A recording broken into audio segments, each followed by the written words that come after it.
the endless amounts of chirping actually revealed something profound. Okay? It revealed many, many contradictions. It revealed something profound. First and foremost, it revealed that the right wing have no cultural dominance. A lot of people actually made hay over this notion that like the right wing was having their moment in the spotlight. You know, anti-woke was going to be the new meta. And a lot of corporations followed through on it. If you recall, I told you even back then that they have no cultural dominance whatsoever. They have no cultural output whatsoever. It's pure reactionary. They're too angry to actually make something profound, to make something impactful. They got no motion whatsoever. They got no creativity. They're too mad all the time to actually produce something of worth. The cruel kids table, as they said. A lot of these corporations also leaned into it because they're stupid.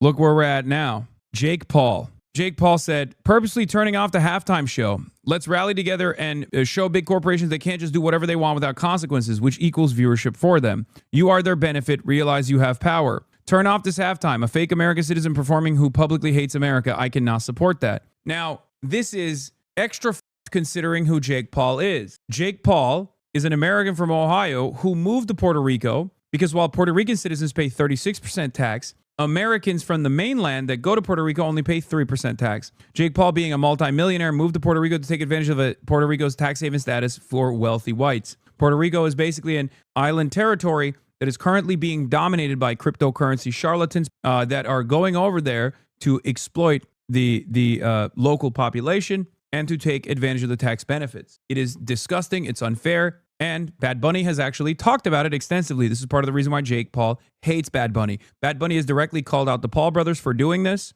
just so you understand. And what's really up, what's doubly up, is that Jake Paul actually has, not only has Jake Paul lived in Puerto Rico since 2021, Jake Paul is, of course, doing the classic lie that people from Puerto Rico are not American citizens. They are, right? People on the island can't, unfortunately, vote. You know, they don't have an elected representative, but Puerto Ricans can move to the mainland and participate in the American theoretical bourgeois democracy. Jake Paul himself has also flown the Puerto Rican flag over and over again when it suits him and has been living there since 2021. Now, people yelled at him, and then he did a double down, into KFC double down. The problem with my tweet is the word fake being misinterpreted. He's not a fake citizen, obviously, because he's Puerto Rican, and I love Puerto Rico and all Americans who support the country. More so, Bunny is fake because of his values and criticisms of our great country. And he said, to clarify, I wasn't calling anyone a fake citizen because they're from Puerto Rico. I live in Puerto Rico. I love Puerto Rico. I've used all my platform to support Puerto Rico time and time again, and will always do so. But if you're publicly criticizing ICE, who are doing their job and openly hating on America, I'm going to speak on it, period. That's the same reason I called out Hunter Hess.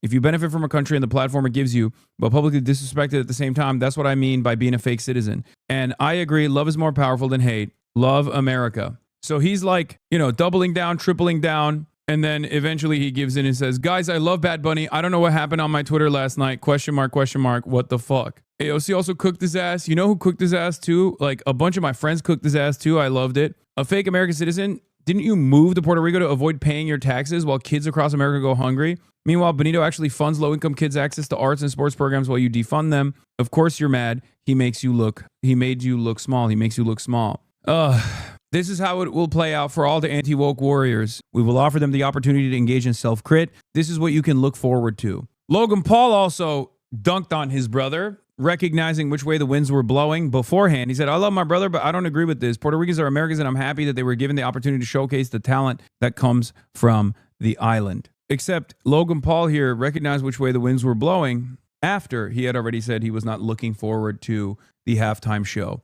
That's the reason why I said this is basically like a filter. This halftime show is a filter, okay? Are you lost? Are you far gone? Or are you a normal person? If you are a normal person, even if you have reactionary opinions, as one does sometimes, you looked at this halftime performance and you said, there's something I can take out of this. I can shake my ass to it. I like it. I like the music, all this stuff, right? But if you are an abnormal person, you looked at this halftime performance and you thought, shit like Laura Loomer. Here's an abnormal performance. An abnormal person reacting to it. It's kind of ironic how Bad Bunny was dancing on an electrical post of the Super Bowl halftime show. Puerto Rico isn't exactly known for having reliable electricity. He could have highlighted the electrical grid crisis in PR and done some good with his platform, but he chose degeneracy. To which I responded with, you are medically stupid. Looking at the unironic point and being like, well, I didn't understand the actual point that was being made here. What she is doing is kind of liberal coded. Yes. I don't even like this type of music, nor speak basically any Spanish, and I thought it was a banger, hella good production value. Everyone was having fun. It seemed to mean a lot. to a lot of people. And the point about United America at the end of the performance was really important as well. Yeah. I love when you say medically stupid. Yeah, I mean, look, I'm trying to be as woke as possible. It's so bad that even fucking XQC, who said he didn't like the Super Bowl halftime performance because it was Spanish. Yo, is the chat frozen? I don't get it. Live chat.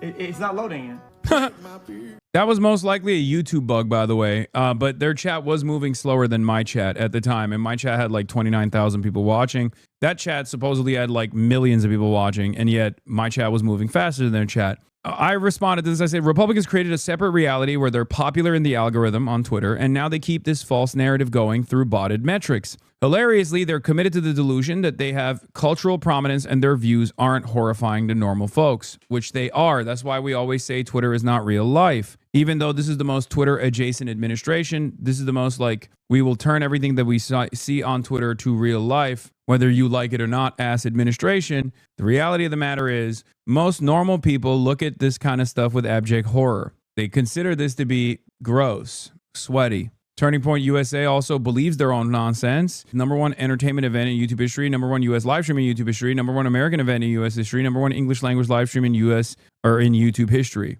But there is something to be said about how funny it is where you're like, I've invented an alternative reality. I know that I invented it. I played a role in inventing this alternative reality. And now I believe this alternative reality I invented. It's fucking great. It's just like, hell yeah, dude, we did it. 6 million people watch this shit. Bitch, the Trump administration didn't even watch this shit. In Mar-a-Lago, I know that this is a lie. You want to know why I know this is a lie? Because Mar-a-Lago was playing the actual halftime show. And everyone on the timeline, every single person on the fucking timeline on the right has been complaining about Bad Bunny's performance. So obviously, they didn't watch the Turning Point USA thing at all. Because if they had, well, you know, and they wanted to maintain the presence that they had watched it, they would be like, oh, it was so awesome. I loved watching it. The right-wing Republicans did not talk about the TPUSA halftime show at all. I think there's something really funny about like this 2016 era liberalism that the Republicans have decided to engage with, where 2016 era liberalism, one of the most annoying parts about that from my perspective was this idea that like your consumption and the content that you watch actually says something about your advocacy. I'm going to watch the right TV show rather than the wrong TV show. This is not real activism, okay? Oh, you watched the wrong TV show or you liked the wrong character in the TV show, that says something about who you are. You're a bad person. And this was something that they hyper-focused on, like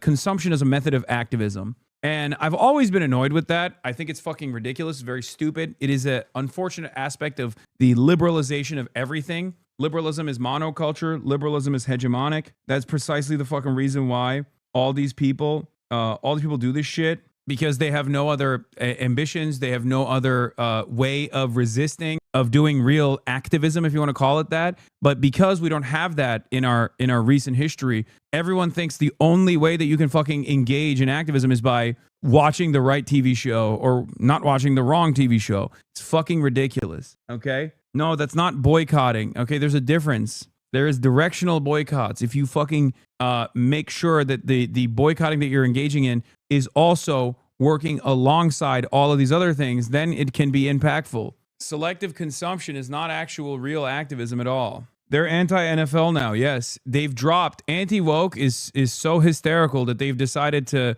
poison themselves from the normie ecosystem by further isolating themselves from the things that normies enjoy. This will be unimaginably off-putting for people in the same exact way that the hyper-wokes were somewhat off-putting, let's be fucking real, when they would constantly tell you, you can't consume that, you can't do this, you can't do that. If you watch one battle after another, you have to watch one battle after another the right way. That kind of shit still has a little bit of cultural significance, and it's like fucking annoying, but you can just avoid it, right?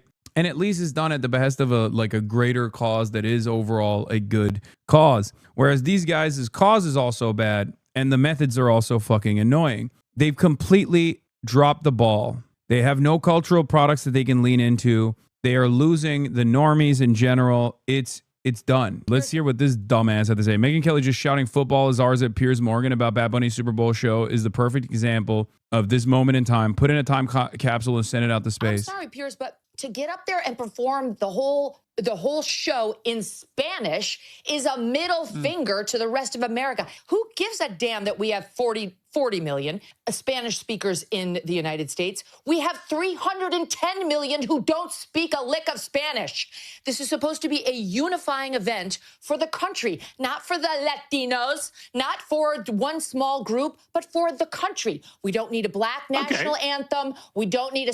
Oh my God, 40 million Latinos speak Spanish, but 310 million don't. Shut the fuck up. Whoo! Guess what? Approximately 200 million Americans tuned in and were loving the fucking show. Because not everyone is as hyper invested in being a dumbass racist like you, Megyn Kelly. The notion that you can't enjoy a product of the American tapestry because it's not speaking English, it's not speaking American, is so fucking moronic, okay? These are the same people who talk about classical compositions as the real music, or talk about opera, for example. I don't think they know how to speak Italian either, you know? So why is that a higher form of art, whereas this is unenjoyable? I wonder why. That's it. You know, this woman was shaking it to Pitbull in her 20s. Dog, when that woman was in her 20s, Pitbull was not around. The Super Bowl, which is a quintessential American event. Football, that kind of football, is ours. They call it American football.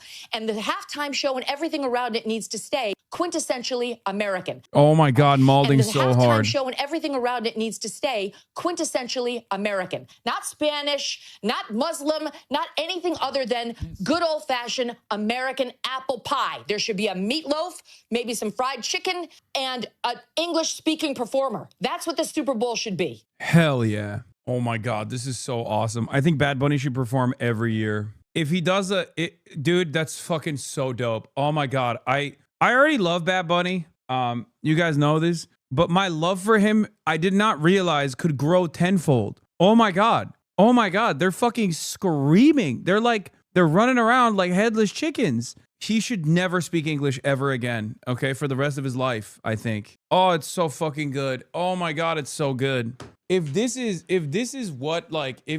how hard you get triggered by this performance, I mean, oh my God, it's so beautiful. It's a gift that keeps on giving. Not only was the work itself very fun and enjoyable, not only was there a lot of significance to the work of art, but this secondary consequence is making me enjoy it even more. Oh, it's so good.